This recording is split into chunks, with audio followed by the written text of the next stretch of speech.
y con tu espíritu. Lectura del Santo Evangelio según San Lucas. Gloria a ti, Señor.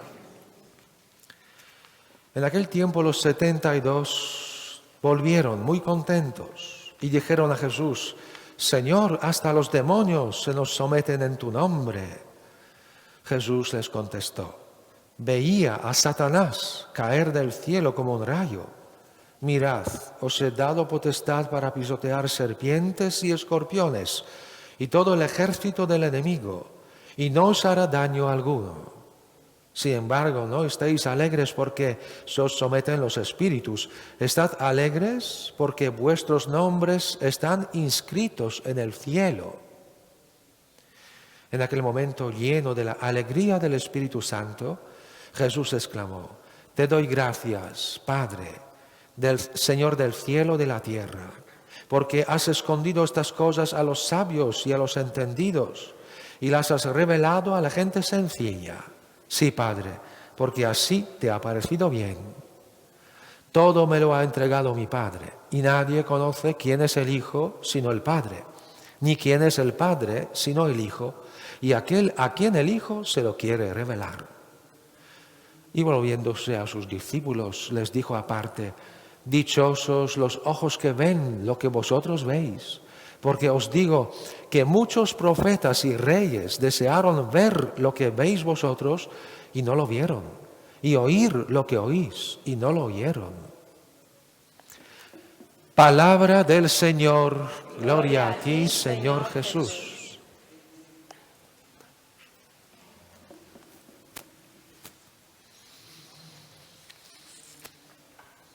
Estamos en la lectura continuada del Evangelio San Lucas, por eso cuando se salta algún fragmento a veces falta pieza para que sea continua, ¿no? En comprensión también de aquellas escenas de la vida pública de Jesús.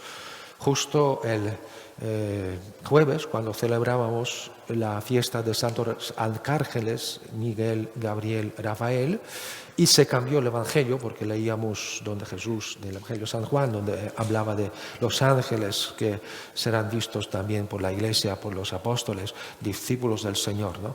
Que sirven, bajan, suben al Hijo del Hombre, es decir, a Jesús, Dios, le sirven los ángeles, ¿no?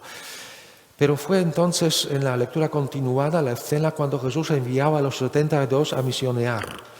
En la vida pública de Jesús, vista por Ana Catalina Emmerich, es segundo año de la vida pública cuando Jesús les envía a los discípulos, que son muchos, no solo 12 apóstoles. Hay centenares que le rodean y le acompañan día tras día a diferentes ciudades, regiones de Palestina. Escoge 72 de dos en dos parejas y les envía a donde él después pasaría, ¿no?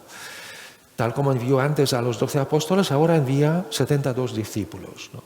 Y vemos hoy volver estos 72 apóstoles. ¿Qué pasó con Jesús aquellas semanas o meses, ¿no? Ana Catalina cuenta de que Jesús se embarcó y viajó a la isla, que también en parte, digamos, era ocupada, habitada por los judíos, la isla de Chipre, y ahí estaba misionando Jesús. Después irán ahí también San Pablo y otros apóstoles, Bernabé, pero primero fue Jesús a ir ahí. En el Evangelio, como dirá Jesús, el final de su Evangelio, cuarto Evangelio, no se recogen muchas cosas y muchos detalles. Hay mucho más que queríamos ver, que queríamos presenciar, oír, ¿no? Pero se nos reserva más allá, ¿no? Solo algunos son, digamos, de esos privilegiados que con sus ojos propios pueden viajar, digamos, en Dios, que está fuera de espacio y tiempo, y ser colocados al lado de Jesús cuando Él hacía todas estas cosas, ¿no? Yendo contra, digamos, nuestro normal, escurrir el tiempo de manera lineal. Ellos van a la época de Jesús y vivos desde nuestra época, allí están a la vez, ¿no? A la vez. Por eso estos detalles también de las bodas de Caná, ¿no? Que hemos hoy meditado, tantos que no hemos pensado que todo eso podía pasar, digamos, una escena que ahí en el Evangelio ocupa 10 versículos, ¿no? Bien, cuando Jesús regresa de ahí de Chipre y ahora se encuentra con los apóstoles que han vivido de todo, de persecución, pero también grandes éxitos de su misión, porque Jesús estaba en ellos, sin darse cuenta ellos, Él estaba entre los dos que iban reunidos en su nombre a dar a conocer a Jesús y su evangelio, ¿no? Y anunciar su reino y su venida. Jesús estaba tanto en el Chipre físicamente como estaba también con esta iglesia apostólica, con los discípulos que enseñaban. A veces nos pensamos también, vaya, ¿dónde está Dios? ¿No? Está allí en el cielo, entonces no está conmigo. Todo al revés, en Él estamos, vivimos, nos movemos, ¿no? En Él estamos, vivimos, nos movemos. Ayer, como se me abrieron los ojos cuando leía, toda la vida leo, ¿no? un fragmento de Efesios, la carta de San Pablo a los Efesios, donde se dice que Dios, bueno, es creador de todo que está en Él, ¿no? A veces uno lo lee porque toca leer, ¿no? Pero no le llega a su entendimiento, a su corazón, ¿no?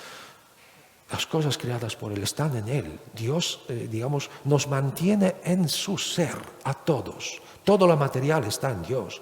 Todo lo espiritual está en Dios. No podemos escapar de Él. De eso hablan ya los libros sapienciales o los salmos del Antiguo Testamento, ¿no? ¿A dónde iré para huir de tu rostro? Aunque vaya tras el océano a otro lado, ¿no? Tú estarás conmigo allá. No podré escapar a ti, ni que me ponga yo en el país de los muertos. Ahí estás tú también. Fundamento de la vida cristiana es de esta sencilla verdad hacer base de nuestra vida. Estar en Dios, vivir en Dios, vivir en presencia del Señor, bajo mirada de Dios. Esa es la cumbre, a pesar de que parece tan sencillo. Esa es la cumbre. Vivir todo lo que nos pasa, alegrías y penas, apostolado, sufrimientos, en presencia del Señor, en presencia del Señor. Cosas del hogar, las compras, salir en el metro o pasear por las calles, todo en presencia del Señor. Eso no se puede alcanzar si uno solo reza, tres Ave Marías o un Padre Nuestro, ¿no? Y ya pues todo cumplido con Dios, ¿no? Eso no se alcanza, vivir en Dios así, ¿no? Hay que volver a lo que hacía la Virgen María, meditando y conservando en su corazón inmaculado las palabras del Señor, siempre en presencia del Señor. Ella, de manera mística, también veía lo que pasaba Jesús en regiones lejanas, ¿no? Y todo que en torno a Jesús pasaba, ella lo veía, lo presenciaba, como mística de los místicos, reina de todos los santos, ¿no? Tenemos testimonio de eso en la vida de varios, por ejemplo, María Jesús de Ágreda, aquella gran mística del siglo XVII en España, nos lo cuenta tantas veces, aquel presencial María, todo lo que pasaba en la vida de su hijo, ¿no? Pero nosotros tenemos que imaginarlo, nosotros tenemos que vivir desde la fe esta presencia del Señor, esta mirada amorosa que nos tiene a nosotros. Mirada amorosa. No podemos tocar este amor, no podemos sentir ni santidad en la presencia del Señor en día a día, ¿no? Pero creer sí. Y por eso esta vida en la presencia del Señor se basa en la fe. Esa es la vida de Santa Teresita del Niño Jesús. Llega a la cima no por misticismo, no tiene ninguna apariciones sobrenaturales, no tiene ni visión ni toques de gracia, excepto una curación milagrosa cuando tenía 10 años, ¿no? Por la Virgen María. Pero excepto eso, vive de la fe, de pura fe. Escucha la palabra de Dios y escucha la Iglesia.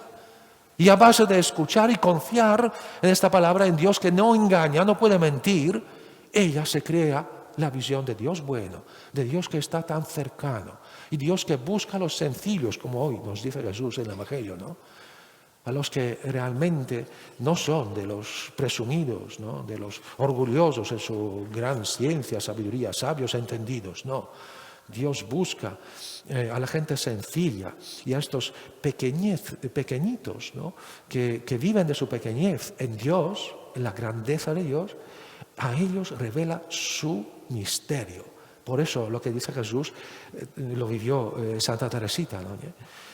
Nadie conoce quién es Padre, quién es el Hijo, fuera a quien Hijo se lo quiere revelar. Pero Él lo quiere revelar a todos y no lo dejamos.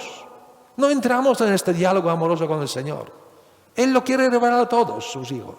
¿Cómo quiere Dios que esta tierra fuese ya al cielo, ¿no? Cara a cara con Dios? El paraíso de Adán y Eva que caminaban en la presencia del Señor, ¿no? Él se paseaba al medio de ellos, esos árboles, ¿no?, de Edén. Son, digamos, también simbólicos porque Dios paseaba en sus corazones, les hablaba, susurraba, ellos le conocían, su rostro de Padre. Y de eso han resignado, de eso se han salido en su rebelión de soberbia, ¿no? Queremos ser nosotros como dioses. Y esta desobediencia es el verdadero, coger el fruto de árbol, conocer bien y mal. Ellos han conocido el mal, ellos han cometido el pecado, ¿no? Se han salido de esta proximidad, de esta cercanía amorosa al Señor. Y a eso tenemos que volver. A eso tenemos, a esta intimidad con Dios, volver. Y ese es nuestro camino de la vida cristiana. Volver a tratar a Dios como Padre, como nuestro Creador, como nuestro Salvador, como el todo. Amo, Señor, de cada instante, minuto de mi vida. Nada es casual, todo viene o deseado o permitido por Dios, todo. Y entonces no me importa, como dirá Santa Teresita, eso más en la conferencia, ¿no?, lo que será el día de mañana. Me importa el día de hoy, para que yo tenga fe en Dios, para que yo día de hoy le ame, para que yo día de hoy, en este momento y aquí y ahora, le dé mi respuesta, mi fiat, a todo que me envíe. De eso se trata. No escrutar día tras día noticias y revelaciones privadas y todo eso es totalmente secundario. Puede ayudarte o puede machacar tu confianza.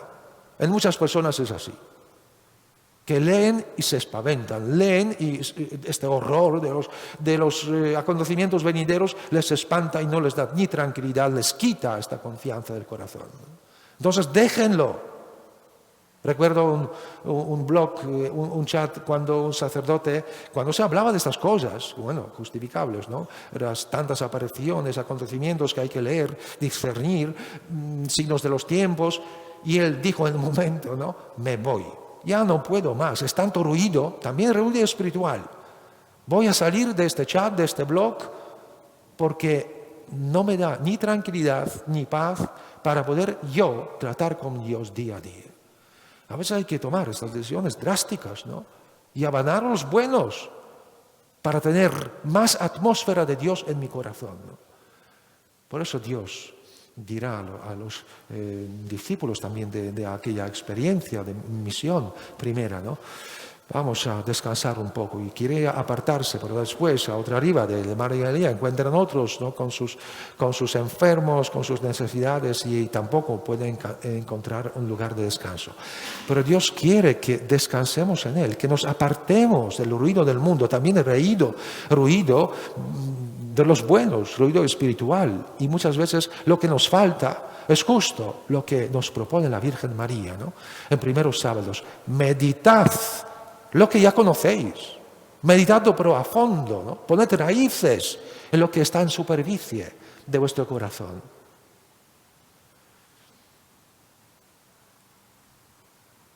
Por eso digo de que desde ahora, si queréis estar vosotros en el movimiento Adveniat per Maria de los primeros sábados en la escuela de la Virgen María, consagrados a su Inmaculado Corazón, consagrados por ella al Sagrado Corazón de Jesús, no se puede vivir este momento sin oración de corazón, sin oración de meditar, sin, como Santa Teresita, escrutar la palabra de Dios. Decía ayer, ¿no?, en los escritos suyos, San Jerónimo, gran traductor de la Biblia en hebreo, en arameo, en griego al latín, ¿no?, decía, desconocer la Sagrada Escritura es desconocer a Cristo, desconocer a Dios. Donde se nos revela es ahí, ¿no?, en las praderas verdes, donde nos da descansar en su proximidad, en su actuar, en su acción, a través de la historia, en su gran obra que hizo con tantas personas, ¿no? Y en la vida de los místicos lo mismo. Ahí lo podemos encontrar, ahí Él nos espera, en estas verdes praderas de su palabra, de su actuar. Y por eso si uno no se dedica tiempo a eso y vive de curiosidad, hasta de noticias buenas, sanas, de su lucha, ¿no?, contra el Pero no voy a nombrar cosas de este mundo porque nos cortarán otra vez retransmisiones, como han cerrado el canal, permarían por mencionar cosas que no se debería de este régimen. En fin, vamos a callar algunas cosas, pero sabéis a qué me refiero, ¿no? La curiosidad de época de hoy, ¿no? Saber noticias y verdad sobre varias cosas, verdad sobre varias cosas. Pero en eso también podemos caer en excesiva curiosidad y sacar esta intimidad de nuestro corazón. Dios necesita que descansemos en Él. Dios necesita que conozcamos estas Sagradas Escrituras. No tendríamos Santa Teresita del Niño Jesús si ella no tuviera 4 evangelios en francés, eso sí. Un pequeño librito, edición de 4 evangelios, que llevaba en su bolsillo interior de su hábito monacal de carmelita descalza, y lo hojeaba día tras día, 2 horas de meditación, claro, previstas en la regla de las carmelitas. Ojalá seamos más carmelitas, ¿no? Hoy día, 2 horas de meditación y hojear los escritos de la Sagrada Escritura y evangelios. Ella conocía de memoria, de memoria. Pocos de sacerdotes conozco que sepan de memoria los evangelios. Ella de memoria. Como antes aprendió de memoria, ya en su infancia, ¿no?, el libro de imitación de Cristo. Juegos de su padre cuando venían sus amigos católicos como él, y él hacía llamar a Teresita, Teresita, capítulo 5, versículo 6, y ella rezaba de memoria. Vaya inteligencia, memoria, pero también el camino para nosotros, ¿no? De eso hay que vivir realmente. Eso es mucho más importante que noticiarios, que películas, que un montón de ruido de noticias que nos invade por Internet, mucha publicidad y otras cosas, ¿no? Entonces buscad tiempo para Dios, para estar cara a cara con Él. De eso viene después, ¿no?, el deseo de Dios, el deseo de sacrificarnos por Él, ¿no?, dedicarnos a amarle, como Teresita, que escribe a las hojas blancas que estaban al final de este libro de 4 evangelios, el credo, pero lo escribe, como hemos visto también en la ceremonia de las bodas de Caná, que los sacerdotes sacaron 2 gotas de sangre del dedo anular de mano izquierda, es esta mía, eso es la derecha, pero y de novia y de novio lo mezclaron con el vino y bebieron primero los novios y después los invitados. Curioso. Pero ella sacó gotas de sangre con la pluma, allí ungida en su sangre, escribió el credo, diciendo que yo, por cada artículo de este credo apostólico, la fe de la Iglesia, soy capaz de dar mi vida. Y quería ser mártir por esta fe de la Iglesia. Santa Teresita, Teresita decimos, no tan sencilla, tan niña, qué madurez, qué grandeza, qué adulta en la fe. Qué lejos estamos nosotros de esta niña del Señor, adulta en el Espíritu. Y nos da igual si la fe de la Iglesia será, digamos, ¿no?, machacada, desviada, triturada. Hoy día en tantos sectores de la Iglesia de esta fe ya se queda el polvo, se quedan, digamos, ¿no?, escombros de la fe de la Iglesia en tantos sectores, en tantos rincones de la Iglesia. Y ella, que quiso por esta fe apostólica, ¿no?, dar su vida por cada artículo. Solo Cristo salva. No hay otras religiones que nos puedan llevar a Dios. Otras nos más bien ponen a la presencia y al culto de los demonios, como dirá San Pablo en la carta a los Corintios. Quien bebe los cálices de los paganos da culto a los demonios, dice él ahí directamente. Tanto Pachamama como pues estas uniones con las religiones, la supuesta nueva religión, Islam y otras, ¿no?, novedades que invaden la Iglesia y cambios de doctrina en Alemania, en Bélgica y otros rincones, ¿no?, todo eso que ahora presumen muchos pastores y lo quieren introducir en toda la Iglesia por el signo de la sinodalidad, nos debería ahí, como espina, dar el dolor, porque da dolor a Dios. Y si sentimos con la Iglesia de Cristo, Iglesia verdadera, nos da sufrir y nos da rezar por estos que están dando dolor a Dios. y derramar también nosotros la sangre, es decir, nuestro tiempo, esfuerzo, a defender la verdad, a aprender la doctrina de la Iglesia, que es hoy necesario saber cada uno, sobre todo Catecismo San Pío X, Catecismo también del Concilio Vaticano II, aunque hay cuidado con muchos artículos que ya, digamos, nos abren a las novedades que ahora están pasando en la Iglesia, ¿no?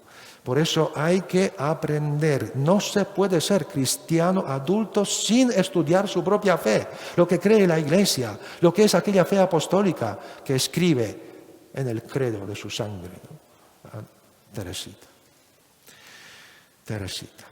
Y acabo con la primera lectura, que es muy interesante ver que, digamos, acaba el libro de Job, aquel libro sapiencial, dicen estudiosos de la Biblia, biblistas, que es una cosa compuesta por los creyentes de aquella época para dar respuesta a los que la buscan en los misterios de Dios al sentido del sufrimiento. Y realmente todos esos 40 capítulos del libro de Job hablan de eso, de sin sentido de sufrir. Todavía no ha venido Cristo, todavía no ha mirado a estos hombres del pueblo elegido de Israel sobre el sentido de la cruz. Y ellos lo sufren sin darse cuenta el por qué. Y hay muchas preguntas, ¿no?, de estos justos, inocentes como Job, que no saben el por qué. Él perdió toda la familia, sus bienes, ¿no?, hasta la lepra, le quitó la salud. Y se pregunta el por qué. Cristo le dará respuesta. Pero mientras tanto, dicen los estudiosos, un hombre del Antiguo Testamento, claro, que a la antigua entendía bendición de Dios y su responder a nuestros problemas, añadió con su propia letra y, digamos, con otro estilo, aquel final del Evangelio que hoy hemos escuchado, ¿no?, que tenía que ser respuesta de Dios aquí en esta tierra. Y por eso Dios le está curando, Dios le está devolviendo digamos, la familia, después los bienes, ¿no?, tanto que hasta tendrá más que antes de lo perdido, ¿no? Y por otro lado, vivió unos cuantos años más, ¿no? Yo en mi Biblia polaca tengo 140 años, aquí solo veo 40 años, quizás algún biblista al ver que eso es imposible, quitó 100 y dejó 40, ¿no? Pero tampoco imposible, es decir, que es imposible aquí en la tierra, ¿no?, pero imposible pensar que Dios nos puede dar no solo 140 años, ni 1000 años, ni 2000, sino la eternidad. Y eso nos regala, y esa es la verdad, ¿no?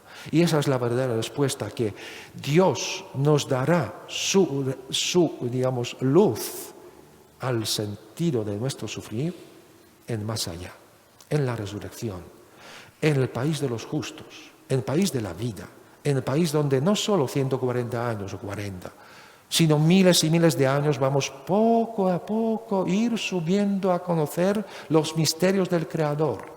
Y por toda la eternidad nos vamos a poder entender el misterio de la Santísima Trinidad de amor. Sí, siempre más, eso sí, pero a fondo nunca. Lo dirá Jesús a Santa Faustina. Ni una inteligencia angelical, ni una inteligencia humana. Por toda la eternidad comprenderá quién es Dios, pero podéis conocer a Dios por su acción, por sus atributos, por cómo se comporta con vosotros. Y por eso le podemos conocer aunque nunca a fondo, ¿no? Nunca a fondo. Aprendamos a conocer a Dios, aprendamos que Él nos responde ahora en medio de este mundo de la cruz, mundo de ser perseguidos con Cristo, el mundo de ser mártires con Cristo, con la Virgen María, Reina de los mártires. Y después en el mundo de la resurrección, donde todo será luz, donde no habrá más necesidad de responder de parte de Dios. Dicen algunos que han saboreado el más allá. Tú sales del cuerpo y justo en el momento de entrar ahí, como una ciencia infusa, ya sabes todas las respuestas. Y ya no preguntas más. Estás abrumado por esta luz que te penetra y que da explicación. De eso hablan también los santos cuando nos dicen que en el momento de la iluminación de las conciencias, llamado el aviso, ¿no?, también se nos dará algo de eso, ¿no? Comprenderemos en un instante que Dios hay Dios, en Él estamos, ¿no?, que Él nos escruta y nos muestra lo que le duele, lo que tenemos que todavía purificar mientras tengamos tiempo, ¿no? Y también, claro, despertar, porque muchos se verán en las tinieblas necesitados de purificación total. Por eso aprendamos de los santos vivir ya ahora el cielo, ya ahora vivir, amar a Dios de todo corazón y siempre más y más y más y más. Y que Él muestre su rostro a sus siervos, como hemos pedido en el Salmo, que nos dé a conocer su corazón, su amor tan grande que nos tiene a sus hijos pequeños.